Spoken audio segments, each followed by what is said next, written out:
அனைவருக்கும் வணக்கம். இன்னைக்கு குக் வித் கோமாலியில் அஸ்வின் சார் செஞ்ச பேர்ட்ஸ் நெஸ்ட்டு தான் எப்படி பண்ணுறதுன்னு பார்க்க போகிறோம். இதுக்கு 2 வேக வச்ச உருளைக்கிழங்கு நல்லா மசிச்சு எடுத்திருக்கேன். அது கூடவே 1 டேபிள் ஸ்பூன் அளவுக்கு இஞ்சி பூண்டு பேஸ்ட் போட்டுக்கலாம். ஒரு அரை டேபிள் ஸ்பூன் அளவுக்கு மிளகாய் தூள் சேர்த்துக்கோங்க. 1 டீஸ்பூன் அளவுக்கு கரம் மசாலா சேர்த்துக்கலாம். ரொம்ப சிம்பிளுங்க, பட் பார்க்க அழகாகவும் டேஸ்ட்டாகவும் செமையான ரெசிபி இது. கூடவே ஒரு பைண்டிங் ஏஜென்ட்டுக்காக 2 டேபிள் ஸ்பூன் அளவுக்கு கார்ன்ஃப்ளவர் மாவு சேர்த்துருக்கேன். உப்பு தேவையான அளவுக்கு சேர்த்துக்கோங்க. ஒரு பெரிய வெங்காயம் நல்லா பொடுசாக கட் பண்ணி அது கூடவே சேர்த்துக்கோங்க. ஒரு கொத்து மல்லித்தலையை நல்லா பொடுசாக கட் பண்ணி சேர்த்துடலாம். சேர்த்துட்டு இது எல்லாத்தையுமே நல்லா கலந்து விட்டுறலாம். வெங்காயம் எல்லாம் உருளைக்கிழங்கோட நல்லா மேஷ் ஆகணும். இப்போது இந்த மிக்ஸ்சர் ரெடி ஆகிடுச்சு. இது ஒரு ஓரமாக வச்சிடலாம். இப்போது பார்த்தீங்கன்னா நல்ல ஒரு பேசின் மாதிரி எடுத்துக்கோங்க. அதில் 2 டீஸ்பூன் அளவுக்கு நான் கார்ன்ஃப்ளவர் மாவு சேர்த்துருக்கேன்.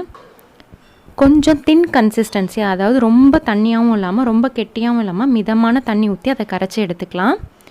நம்ம அப்படியே உருளைக்கிழங்கு எடுத்து போட்டோம் அப்படின்னா உதிரியாக போயிடும். இந்த கார்ன்ஃப்ளவர் மாவில் ஒரு டிப் பண்ணி போட்டோம் அப்படின்னா நல்லா பிடிச்சிக்கும். அதுக்காக தான் இது. இப்போ இதையும் ஒரு ஓரமாக வச்சிடலாம். அந்த நெஸ்ட் ஷேப் வரத்துக்காக இந்த சேமியானா, அதாவது வறுத்த சேமியா இருக்கும் இல்லையா, இந்த மாதிரி இதை நான் எடுத்திருக்கேன். இப்போ நம்ம நெஸ்ட்டு செய்ய வேண்டியதான். அந்த உருளைக்கிழங்கு நம்ம பிசைஞ்சு வச்சுருக்கோம் இல்லையா, வேக வச்ச உருளைக்கிழங்குல மசாலா போட்டு அதை நல்லா ஒரு உருண்டையாக எடுத்து வச்சுக்கலாம். எடுத்துட்டு இந்த கார்ன்ஃப்ளவர் மாவில் டிப் பண்ணிக்க வேண்டியதான். நெஸ்ட்டு ரொம்ப கஷ்டம் கிடையாதுங்க. நல்ல உருண்டை பால் மாதிரி உருட்டிட்டு நடுவில் ஒரு ப்ரெஸ் கொடுத்தீங்க அப்படின்னா அந்த குழி நம்மளுக்கு கிடச்சிரும். அது பார்க்குறதுக்கு பார்த்திங்கன்னா நெஸ்ட்டு மாதிரி அழகாக இருக்கும். எக்ஸாக்டாக அந்த நெஸ்ட்டு வரத்துக்காக தான் நம்ம இந்த சேமியாவில், வறுத்த சேமியாவில் அதை ஒரு டிப் பண்ணி எடுத்துக்க போகிறோம். இப்போது நெஸ்ட்டு ஷேப் கிடச்சாச்சு. நம்ம சேமியாவில் டிப் பண்ண போகிறோம். பண்ணிவிட்டு எடுத்து வரணுன்னா வச்சுக்க வேண்டியதாங்க. இது மாதிரி எல்லா உருளைக்கிழங்குமே நம்ம ரெடி பண்ணி வச்சிடலாம். ரெடி பண்ணிவிட்டு நல்லா டீப் ஃப்ரை பண்ணிட்டோம் அப்படின்னா நமக்கு நெஸ்ட்டு கிடச்சிரும். கண்டிப்பாக வீட்டில் ட்ரை பண்ணி பாருங்கள். ப்ராசஸ் தான் பெருசாக இருக்க மாதிரி இருக்கும், ஆனால் ரொம்ப சிம்பிளான ரெசிபி. இப்போ நான் எண்ணெய் நல்லா சூடு பண்ணி வச்சுட்டேன். எண்ணெய் நல்லா சூடானோன்னே இதை போட்டுட்டு மிதமான தீயில் வச்சுக்கோங்க.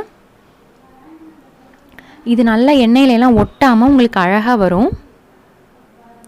பாருங்கள், சூப்பராக சிம்மிலே வச்சு நல்லா வெந்துருச்சு. இப்போ உங்களுக்கு இப்படி எடுத்து பார்த்திங்கனாலே நல்லா ஒரு லைட் ப்ரௌன் வந்தோடனே நம்ம எடுத்து வச்சுக்க வேண்டியதான். நான் இன்றைக்கி 3 நெஸ்ட்டு எடுத்து வச்சுட்டேன். இது மாதிரி நம்ம எல்லா உருளைக்கிழங்கையும் செஞ்சுக்க வேண்டியதான்.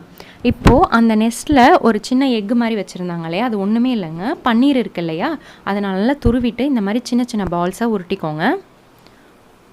குட்டி குட்டி பால்ஸாக உருட்டிட்டோம் அப்படின்னா நமக்கு அந்த எக்கு ஷேப் கிடச்சிரும். அதை ஜஸ்ட்டு அதே சூடான எண்ணெயில் ஒரு 20 செகண்ட் போட்டுட்டு அப்படியே எடுத்து வச்சுருங்க. ஏன்னா அந்த ஷேப் உங்களுக்கு அதே கெட்டியான ஷேப்பில் இருக்கும். அவ்வளோதான், இதை எடுத்துடலாம். நம்ம இப்போ ஜஸ்ட்டு 20 செகண்ட்ஸ் போடுங்க போதும். இப்போ நமக்கு எக்கும் கிடச்சாச்சு, நெஸ்ட்டும் கிடச்சாச்சு. அழகாக நம்ம பேர்ட்ஸ் நெஸ்ட்டு இப்போ செஞ்சிட வேண்டியதான். பாருங்கள், நெஸ்ட்டு தனியாக எக்கு தனியாக இருக்குது. அந்த நெஸ்ட்டில் இப்போ நம்ம 2 எக்காக எடுத்து வச்சிடலாம். அழகாக இருக்குது பார்த்திங்களா. இந்த பன்னீர் சாப்பிடவும் டேஸ்ட்டாக இருக்கும். அதுவுமே இந்த உருளைக்கிழங்கு மசாலா வச்சு நம்ம சேமியா செஞ்சுருக்கோம் இல்லையா, அதுவும் பயங்கர டேஸ்ட்டாக இருக்கும். இது ஒரு நல்ல ஈவினிங் ஸ்நாக்ஸுங்க. கண்டிப்பாக ட்ரை பண்ணி பார்த்துட்டு எப்படி இருந்துச்சுன்னு எனக்கு கமெண்ட்ஸில் சொல்லுங்கள் ஃப்ரெண்ட்ஸ். அவ்வளோதான். தேங்க்யூ.